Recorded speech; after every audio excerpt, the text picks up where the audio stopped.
வணக்கம் தோழர், தேனி முருகேசன் பேசுகிறேங்க. புரட்சியாளர் ஓட்டுநர் மாநில புதிய தேனி முருகேசன். பார்த்தீங்கன்னா நம்ம நாட்டில் கொள்ளை கொலை இப்படி பல பிரச்சனை எதனால் வருது அப்படின்னா வறுமை தான் காரணம். வறுமை எதனால் வருது அப்படின்னா லஞ்சங்கள் அதிகம். இப்போ பார்த்தீங்கன்னா அரசு அதிகாரிகள், அரசு ஊழியர்கள், அரசியல்வாதிகள், முதலாளிகள்லாம் பார்த்தீங்கன்னா நம்ம நாட்டில் மற்ற மேல்நாட்டுகள்லாம் போய் பார்த்துருப்பீங்க. வடகொரியா ஆகட்டும், சைனாவாகட்டும், இல்லை ரஷ்யாவாகட்டும், இல்லை அமெரிக்காவாகட்டும், எந்த ஒரு நாடும் பார்த்தீங்கன்னா வளர்ச்சியில் ஏன் அவங்க சட்டத்தை மதிக்கிறாங்க, சட்டத்தை கடுமையாக்கப்படுறாங்க. நம்ம நாட்டில் என்ன பண்ணுறாங்க? அரசியல்வாதியாகட்டும், அரசாங்க நிலத்தை ஃபுல்லாக கொள்ளடிக்கிறது யார்? அரசியல்வாதி தான்.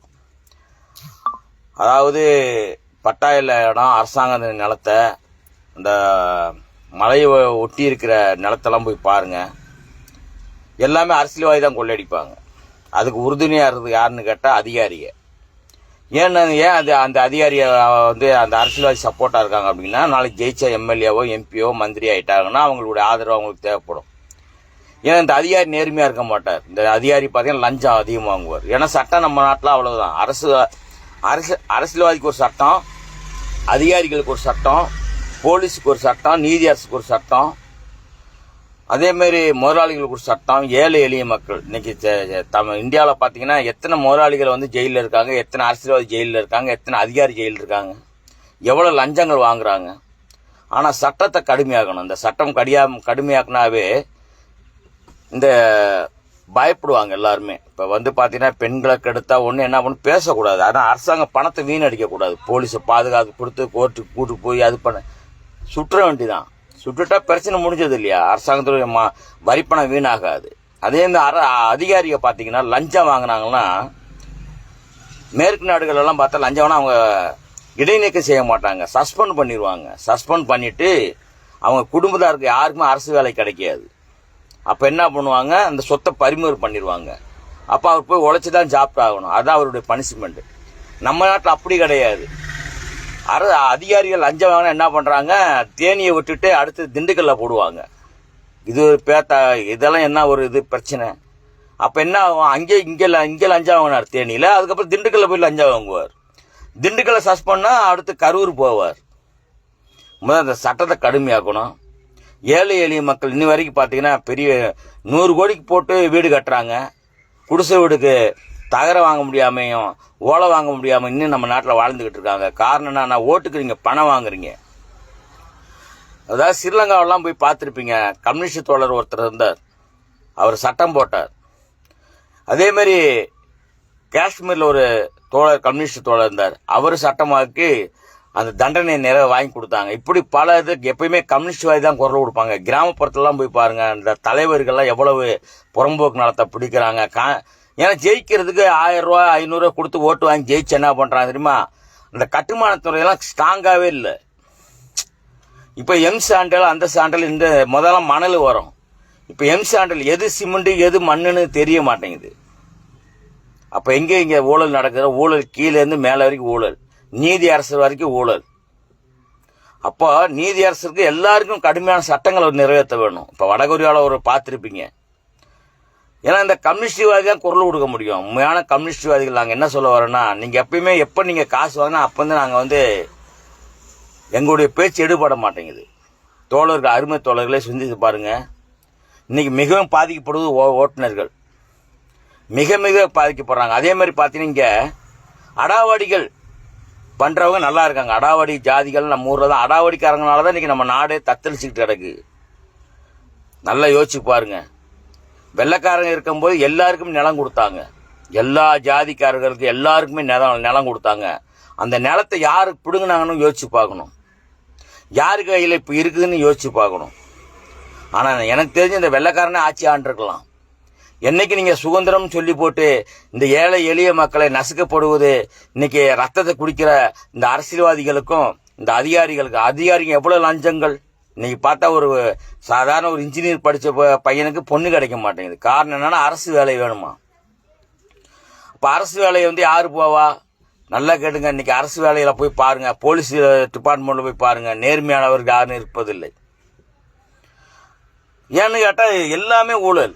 ஆர்டிஓ ஆஃபீஸ்லேருந்து பிடபிள்யூலேருந்து அதாவது எல்லா துறையிலும் ஊழல். பல கோடி சொத்து சம்பாதிக்கும். அவங்க பிள்ளைகள்லாம் பார்த்தா மேற்கு நாடுகளில் போய் ஜாலியாக இருக்காங்க. அரசியல்வாதிகள்லாம் பார்த்தீங்க எடுத்துக்கல. ஏன்னா இந்த கிட்ட அதாவது இங்கே இருக்கிற மந்திரி கிட்டையும், இங்கே இருக்கிற அரசியல்வாதி கிட்டையும், இங்கே இருக்கிற அதிகாரிகிட்டையும், இங்கே இருக்கிற முதலாளிகள் கரெக்டாக டாக்ஸ் கட்டினான்னு வச்சுங்களேன், கிரேனைட்டில் ரோடு போடலாங்க. இந்தியாவில் கிரேனைட்டில் ரோடு போடலாம். அவ்வளவு ஊழல். எங்கே இந்த ஊழல் ஆரம்பிக்குதுன்னா கீழே அரசியல்வாதி அதிகாரிகிட்ட இருந்து ஆரம்பிக்குது. லஞ்சத்தை வாங்கினவங்கள, லஞ்சம் வாங்கின அதிகாரிகளை நீங்கள் என்ன பண்ணியிருக்கீங்க? இடைநீக்கம்ன்றீங்க. ஏன் சஸ்பெண்ட் பண்ணி அந்த சொத்து மேலே பரிமேல போய் பயப்படுவாங்க. அது அரசியல்வாதிகள் அப்படிதான். எங்கே பார்த்தாலும் புறம்போக்கு நிலம், கட்ட பஞ்சாயத்து, எங்கே பார்த்தாலும் கட்ட பஞ்சாயத்து. ஏன்னா வெள்ளை சட்டை வெள்ளை வேட்டி இன்னைக்கு துவைக்கணும் 100 ரூபாய் வேணுங்க. எங்கேருந்து அவங்க சம்பாதிக்க மக்கள் யோசிக்கிறது இல்லை. காரு பங்களா, அவங்க வீட்டில் யாரும் கஷ்டப்படுறாங்களா? இல்லையே. கம்யூனிஸ்ட்வாதியாக நாங்கள் எதுக்கு சொல்ல வரோன்னா, நாங்கள் குரல் கொடுத்துக்கிட்டே இருக்கோம், நீங்கள் அதை மதிக்கிறது இல்லை. அதாவது மிகவும் பார்த்தீங்கன்னா சில ஜாதிகள், அதாவது எனக்கு பழங்குடி மக்கள்கள், இந்த இருளர் ஆகட்டும், குறும்பர் ஆகட்டும், இன்னைக்கெல்லாம் பின்தங்க. ஏன்னா அவங்களுக்கெல்லாம் வெள்ளைக்காரன் காலத்தில் நிலம் கொடுத்துருக்காங்க. எத்தனையோ பிரதமர் வந்துட்டாங்க, எத்தனையோ முதலமந்திரி வந்துட்டாங்க, எத்தனையோ ஜனாதிபதி வந்துட்டாங்க. ஆனால் என்ன நடக்குது இங்கே? அதாவது ரவுடித்தனம் அராஜகம் பண்ணுற சில ஜாதிகள் பார்த்தீங்கன்னா நிலத்தெல்லாம் பிடிங்கிருக்காங்களே. ஏமாத்து வேலைகள், பத்திரங்களை போலி பத்திரங்கள் உருவாக்குவது. இந்த நிலை எப்போது மாறும் இந்த இந்தியாவில்? யோசிச்சு பார்க்கணும், சிந்தித்து பாருங்க தோழர்களே. ஏன்னா ஒவ்வொரு பதிவும் நாங்கள் தெளிவாக போடுறேன். எதுக்குன்னு கேட்டால் நீங்கள் சிந்திக்கணும் அப்படின்னு நாங்கள் போடுறோம். நீங்கள் எல்லாமே டிக்டாக்கு, இன்ஸ்டாகிராமு அப்படியே போறீங்க. வாழ்க்கையில் நாளைக்கு உங்களுடைய வாழ்க்கை கேள்விக்குறியாயிரும். எத்தனை விதவைகள் இருக்காங்க பாருங்க, கிராமப்புறத்தில் பாருங்க. காரணம் மதுவால். இப்போ மேற்கு நாடுகளில் மது இருக்கு, இல்லைன்னு சொல்லலை. மேற்கு நாடுகளில் அமெரிக்கா ஆகட்டும், ஜெர்மன் ஆகட்டும், ரஷ்யா ஆகட்டும், மது அங்கேயும் விற்கிறாங்க. ஆனால் குவாலிட்டியான மதுவா இருக்கு. இங்கே குவாலிட்டியே கிடையாது. மரணம் அதிகமாகுது, இளைஞர்கள் மரணம் அதிகமாக, இளம் விதவைகள் அதிகமாகறாங்க, கள்ளத்தொடர்பு அதிகமாகுது. காரணம் எங்கேருந்து நடக்குதுன்னு கேட்டா, இது அரசாங்கம் பார்க்க வேண்டிய வேலை. அரசாங்க அதிகாரி சரியான வேலை பார்க்கறது இல்ல. சுகாதாரத்துறை இருக்கு, ஹெல்த் டிபார்ட்மெண்ட் இருக்கு, உணவு பரிசோதனை செய்ய டிபார்ட்மெண்ட் இருக்கு. எத்தனை ஹோட்டல்ல போய் அவங்க பரிசோதனை பண்ணி சீல் வச்சிருப்பாங்க நினைக்கிறீங்க? எல்லா ஹோட்டல்ல போய் பாருங்க, டீ கடையை போய் பாருங்க. டீ சுடுதண்ணியில கழுவுறாங்களா, கிளாஸை கழுவுறாங்களா பாருங்களேன். அப்ப சுகாதாரம் எங்க இருக்குன்றீங்க? எங்க உருவாகுதுன்னு பாருங்க. காரணம் லஞ்சம், லஞ்சம், லஞ்சம். எல்லாமே அப்படிதான். இந்த அரசியல்வாதிகள் திருந்த வேண்டும், அதிகாரிகள் திருந்த வேண்டும், முதலாளிகளுக்கும் ஏழை எளிய தொழிலாளிகளுக்கு மனசார பணத்தை அதாவது நாங்க என்ன லாபத்துல, இப்போ ஒரு கம்பெனி நடத்துனாங்கன்னா முதலாளிகள் லாபத்துல நீங்க போனஸ் கொடுன்னு கேட்கிறோம். இந்த நிலை எப்போது மாதிரி? எத்தனை பிரதமர், எத்தனை மந்திரி வந்துட்டாங்க. ஏன் சட்டத்தை கடுமையாக்க முடியல? எங்க பார்த்தா லஞ்சம். என்னங்க, என்ன லஞ்சத்திலே ஓடிக்கிட்டு இருக்கு. அதிகாரிகள் சம்பளம் தரீங்களா இல்லையா? எங்க பார்த்தாலும் பேரம் பேசுறது யாரு தெரியுமா? அந்த அதிகாரிகள் தான். இந்த டீச்சர், வாத்தியார் சம்பளம் கம்மியாக கொடுக்குறீங்க, காய்கறி கடையில் போய் பேரம் பேசுறாங்க. எங்க பார்த்தாலும் இந்த கவர்மெண்ட்ல வேலை செய்யறவங்க எங்க பார்த்தாலும் பேரம் பேசுறாங்க. ஏழை எளிய நடுத்தர கீழே கடை வச்சிருக்காங்களே ரோட்டோரத்துல, அங்கே பேரம் பேசுறாங்க. ஏசியில ரிலையன்ஸ் ஸ்மார்ட்ல போய் டீ மார்ட்ல போய் பேரம் பேச சொல்லுங்க. ரெஸ்டாரண்ட்ல போய் பேரம் பேச சொல்லுங்க, பண்ண மாட்டாங்க. ஏன்னா அவங்க கௌரவ பிரச்சனை. ஏழை எளிய மக்கள் கீழே இருக்கிறவங்க சாதாரண ஒரு காய்கறி விற்கிறவங்க போய் பேரம் பேசுறாங்க. வண்டியில ஒரு வயசான கிளவி காய்கறி பேரம். இது என்ன ஜனநாயக நாடா இது? சிந்தித்து பாருங்க தோழர்களே. நன்றி. இந்த லஞ்சத்தை ஒழிக்கணும், அதிகாரிகள் திருந்த வேண்டும். அதே மாதிரி அரசியல்வாதி, நல்ல அரசியல்வாதியை தேர்ந்தெடுங்க. முதலாளிகளுக்கு, நல்ல முதலாளிக்கு விசுவாசியா வேலை செய்யுங்க. ஏமாத்துற முதலாளிகளை நீங்களும் அதுக்கு தகுந்த மாதிரி வேலையை பாருங்க. நன்றி. தேனி முரியசன்.